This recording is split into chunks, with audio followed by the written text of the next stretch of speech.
வாழ்க்கையில் பார்த்தீங்க அப்படின்னா அதீதமாக உனக்கு இந்த விஷயம் தான் சொல்லிக் கொடுப்பாங்க. அதாவது வாழ்க்கையில் எப்படியாச்சும் ஜெயிச்சிரு, எப்படியாச்சும் ஜெயிச்சு ஒரு பெரிய இடத்துக்கு போயிரு, வாழ்க்கையில் ஜெயிச்சே ஆகணும் கண்ணு, இந்த மாதிரிலாம் மற்றவங்க வைக்கக்கூடிய ப்ரெஷர்னால தான் உன்னால் ஜெயிக்கவே முடியல. முதல்ல அது நல்லா ஒவ்வொருத்தரும் புரிஞ்சுக்கணும். இங்கே நீ ஜெயிக்கிறதோ தோக்கிறதோ இதெல்லாம் இங்கே விஷயமே கிடையாது. இங்கே வெற்றி தோல்வி அப்படிங்கிற ஒரு விஷயமே கிடையாதுன்றதை முதல்ல நீங்கள் எல்லாருமே ரியலைஸ் பண்ணிக்கிறது தான் லைஃப். அதான் வாழ்க்கை. இங்க எல்லாமே வெற்றி தோல்விகளுக்கு அப்பாற்பட்டு தான் எல்லாமே ஒரு விஷயம் நடந்துட்டு இருக்குது. ஆமா தானே? இங்க எதையுமே நீ வெற்றி பெற முடியாது, எந்த இடத்துல நீ தோக்கவும் மாட்ட. நீ என்னைக்கு உங்களுடைய தாயினுடைய கருவறையில நம்ம ஒவ்வொருத்தரும் சேர்ந்தமோ, எப்ப தாயினுடைய கருவறைக்குள்ளார நம்ம ஒரு உயிரா பிரசவிக்க உள்ளுக்குள்ளார ஆரம்பிச்சோமோ, உற்பத்தி ஆனமோ, அதுவே முதல்ல வெற்றி தான். உன் வெற்றி தோல்வி அப்படின்றது எல்லாமே முன்னாடியே தீர்மானிக்கப்பட்டுருச்சு உன்னுடைய தாயினோட வயிற்றுலயே.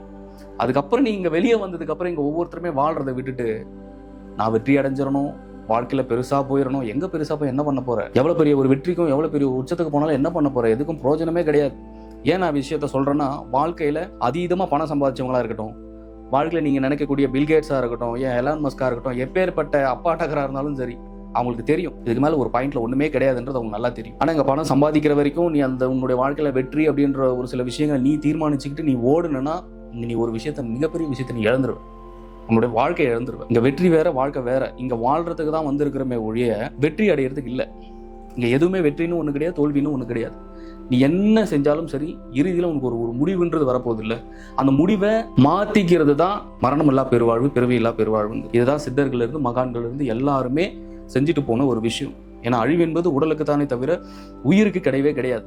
நீ எப்போ உன்னுடைய தாயினுடைய வயிற்றுல உயிரா உற்பத்தி ஆகிட்டோ, எப்போ ஒரு தாயினுடைய கருவறைக்குள்ளார ஒவ்வொரு உயிர்களும் பிரசவிக்க ஆரம்பிச்சிருச்சோ, அங்கேயே எல்லாமே முடிஞ்சு. நீ அங்கேயே வெற்றி பெற்றுட்ட. உங்களுடைய வெற்றி அங்கேயே தீர்மானிக்கப்பட்டுருச்சு. இதுக்கப்புறம் நீ வந்திருக்கிற இடம் நீ இறங்கி இருக்க இடம் அவ்வளவு சாதாரண இடம் கிடையாது. இங்க இன்பங்கள், துன்பங்கள், துக்கம், இன்பம், மகிழ்ச்சி, இந்த மாதிரி நிறைய விஷயங்கள் இந்த வாழ்க்கைக்குள்ளார ஆட் ஆகிக்கிட்டே இருக்கும். பிரபஞ்சம் ஒவ்வொரு நொடியும் இந்த ஒரு சில விஷயங்கள் உனக்கு உணர்த்திக்கிட்டே இருக்கும், ஒரு சில விஷயங்களை கொடுத்துக்கிட்டே இருக்கும். இங்க வாழ்க்கையை முழுமையா ஒவ்வொரு நொடியும் இன்பமா வாழ கத்துக்கணும், இன்பமா வாழ பழகணும். உடல் அளவிலும் மனசளவிலும் ஒரு பேருணர்வு, பெரு இன்பத்தை நோக்கி ஒவ்வொருத்தரும் நகரும். அது இங்க யாருமே பண்றது கிடையாது. எங்கேயோ எவனோ ஒருத்தன் வெற்றி தோல்வி என்ற ஒரு விஷயத்தை உற்பத்தி பண்ணி வச்சுட்டான். அதையே இங்க வர எல்லாருமே அது ஒரு கோட்பாடா எடுத்துக்கிட்டு இதுதான் வெற்றி, இதுதான் தோல்வி, நம்ம வாழ்க்கையில ஜெயிச்சே ஆகணும் அப்படின்ற அவனுடைய கொள்கைகளும் அவன் என்ன பண்ணானோ அதை தான் நீங்க எல்லாரும் ஒருத்தர் எடுத்துட்டு ஓடிட்டு இருக்கீங்கன்றது முதல்ல ரியலைஸ் பண்ணுங்க. நீங்க எப்பலாம் இருக்க போறீங்க, நீங்க யாருன்றது நீங்க எப்ப தெரிஞ்சுக்க போறீங்க. இங்க பல விஷயங்கள் இருக்குப்பா பிரபஞ்சத்தை பொறுத்த வரைக்கும். நல்லா ஆழ்ந்து பாருங்களேன். உங்களை யாரு ஓட சொன்னது தெரியாது, யாரு உங்களை ஓட விட்டுக்கிட்டு இருக்கிறது உங்களுக்கு தெரியாது. எதுக்குடா இந்த ஓட்டம் தெரியாது. ஆனா எல்லாரும் ஓடுறாங்க, நம்மளும் ஓடணும் அப்படின்றது பைத்தியக்காரத்தனத்தோட உச்சம். இங்க வெற்றி தோல்வியெல்லாம் கிடையவே கிடையாது. நீ எதையுமே வெற்றி கொள்ள முடியாது. நீ எதை வெற்றி கொண்டாலுமே ஒரு நாள் இந்த சரீரத்தில் நீ வெளியே போயிடுவ. அப்ப உண்மையான வெற்றி என்றது என்ன தெரியுமா? ஒவ்வொருத்தருமே தனக்குள்ளார இருக்கிற இறைவனை அறிந்து உணர்ந்து உணர்வு ரீதியாக ஒவ்வொரு நாளும் தன்னுடைய வாழ்க்கையில் பேருந்த சுவையை ஒவ்வொரு நாளும் ஒவ்வொரு கணமும் ஒவ்வொரு நொடியும் சுவைக்கிறதாயா இங்க வாழ்க்கை. இதை தாண்டி நீங்க நினைக்கிற மாதிரி இங்க ஒண்ணுமே கிடையாதுயா. நீங்க நம்பிக்கலைன்னா உங்களுடைய முதலாளிகளா இருக்கட்டும், பணம் நிறைய சம்பாதிச்சவங்களா இருக்கட்டும், புகழனோட ஒரு உச்சத்துல இருக்கிறவங்களா போய் பாருங்களேன், போய் கேட்டு பாருங்களேன். வாழ்க்கையில் நீங்கள் இவ்வளோ பணம் சம்பாதிச்சிட்டீங்க, இவ்வளோ புகழை சம்பாதிச்சிட்டீங்க, இதுக்கப்புறம் என்னதான் வாழ்க்கை அப்படின்னு கேட்டால் அவன் பூஜ்யத்தை தான் காமிப்பான். ஒன்றுமே கிடையாது வாழ்க்கை அப்படின்னு.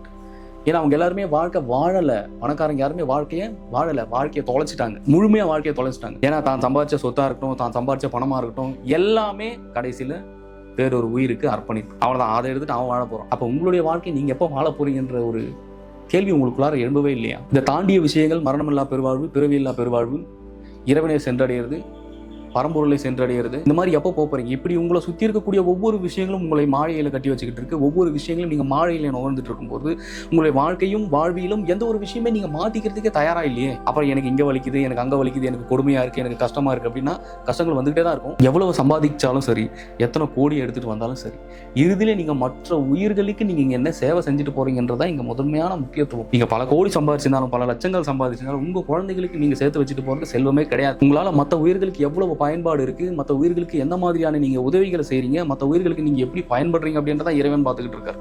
ஒட்டுமொத்த பிரபஞ்சமும் உங்களை பார்த்துக்கிட்டு இருக்கு. கணத்துக்கு கணம், நொடிக்கு நொடி. வாழ்க்கையில ஒரு சில ஹேபிட்ஸை வச்சுக்கணுங்க எல்லாருமே. உங்களால முடிஞ்ச மாசத்துல ஒரு உயிருக்கு அன்னதானமோ, மாசத்துல ஒரு தாய் தந்தையர் இல்லாத குழந்தைங்களுக்கு ஒரு உதவியோ, ஏதோ ஒரு விஷயம், ஏதோ ஒரு இடத்துல, ஆனா பலனை நோக்கி பண்ணக்கூடாது. ஒவ்வொருத்தருமே தம் உயிர் போல நேசிச்சு ஒவ்வொரு உயிர்களுக்குமே தனக்குண்டான சேவையை செஞ்சுட்டு போங்களேன். பிரபஞ்சம் இங்க உங்களுக்கு மிகப்பெரிய ஒரு இடத்தை கொடுக்கும். அப்படி ஒவ்வொரு இடத்தையும் பிரபஞ்சம் ஒவ்வொருத்தருக்கும் கொடுத்துருக்கு. அப்படி வந்தவர் தான் வள்ளலாரா இருக்கட்டும், இருக்கிற சித்தர்களா இருக்கட்டும், மகான்களா இருக்கட்டும், எல்லாருமே இறையாவும் இறைவனுடைய ஒரு மீடியேட்டராகவும் பேரு உணர்வில் பயணப்பட்டு ஒவ்வொருவருமே இறைத்தன்மை அடைந்தாங்க. அப்பேற்பட்டவங்களுக்கு பிரபஞ்சம் இங்க ஒரு மிகப்பெரிய இடத்தை கொடுத்து. அப்பேற்பட்ட ஒரு மரணம் என்பது மரணம் அல்ல, அது மரணத்தை தாண்டிய மரணம் இல்லா பெருவாழ்வு. அவர்களுக்கு மரணம் என்பதே இல்லை.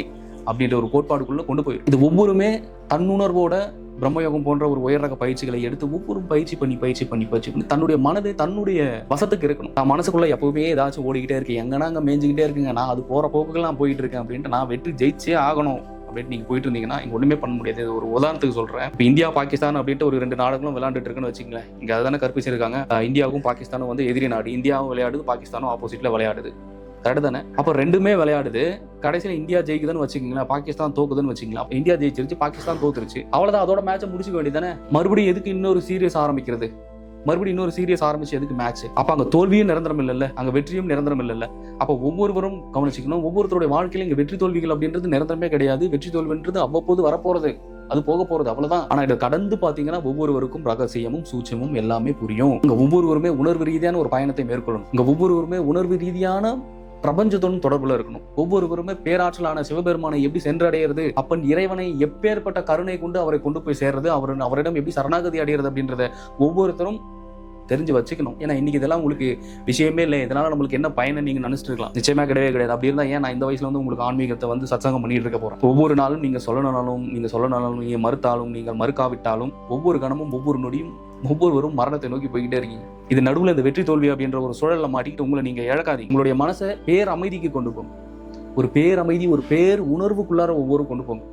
அதுதான் உண்மையான வாழ்க்கை. ஒவ்வொரு கணமும் ஒவ்வொரு நொடியும் மகிழ்வாகவும் மகிழ்ச்சியாகவும் வாழ்ந்து உணர்ந்து போறதான் உண்மையான வாழ்க்கை. ஒவ்வொரு கணமுமே சிந்தையில் எப்போதுமே இறைவனோட துதி பாடிக்கிட்டே இருக்கும். ஒவ்வொரு செகண்ட் பை செகண்டும் ஓடிக்கிட்டே இருக்கணும். இல்லைன்னா மாயை ஏதாவது ஒரு இடத்த உங்களை தூக்கிட்டு போயிட்டே இருக்கும். அப்புறம் வாழ்க்கை போச்சு, அது போச்சு, இது போச்சு, அப்புறம் கடைசியில் போய் 60-70 வயசுல உட்காந்து புலம்பக்கூடாது. என்னடா அது நாம நினைச்சது வேற, ஆனா எங்கேயோ நடந்துட்டு இருக்கு. இத்தனை நாள் வந்து வெற்றி தோல்வியிலே மாட்டிட்டு இருக்குமாமா. அப்ப இங்க வெற்றி தோல்வி என்ற ஒரு விஷயமே இல்லையா அப்படின்ற ஒரு விஷயம் ரொம்ப லேட்டா புரிஞ்சு இங்க எந்த பிரயோஜனமே இருக்காது. ஸோ ஒவ்வொருவருமே இந்த மனசு அப்படின்ற ஒரு விஷயத்தை கடந்துட்டு உங்களுடைய ஆன்மாவையும் உங்களுடைய உயிரையும் அருட்பெரும் ஜோதியாக இருக்கக்கூடிய பரபிரமமாக இருக்கக்கூடிய இறைவனிடத்தில் கொண்டு போறதை ஒவ்வொரு ஆன்மாக்களும் ஒவ்வொரு உயிர்களும் தெரிஞ்சு வச்சுக்கணும். இதை தாண்டி இங்க ஒண்ணுமே கிடையாது. நீ தேடுறது எல்லாமே போய் தான், நீ எல்லாமே இங்க அழிஞ்சு போறதா. அப்ப அழிஞ்சு போற பொருள்ல தேவையில்லாத நீங்க விவாதக்குள்ளையும், நீங்க தேவையில்லாத ஆசைகள் பற்றுக்குள்ளார ஊடுருவது தயவு செஞ்சு நிப்பாட்டிடு. தன்னுணர்வுல பயணப்பட ஆரம்பிங்க. ஒவ்வொருவரும் உணர்வு ரீதியாக உணர்வுக்குள்ளார போங்க, பேரமைதிக்குள்ளார பயணப்பட பாருங்க. இந்த ஒரு விஷயங்கள் தான் நீங்க முதன்மையாக முக்கியமாகவும் தேவை. ஆழ்ந்து அமைதிப்படுத்துங்க உங்களோட மனசை. நீங்க இந்த வெற்றி தோல்வி அப்படின்ற ஓடட்டும். என்னுடைய வீடியோக்கள் பாக்குறவங்க நீங்க வெற்றி தோல்விக்குள்ளார போகாதீங்க. இங்க வெற்றி தோல்வின்றதே கிடையாது.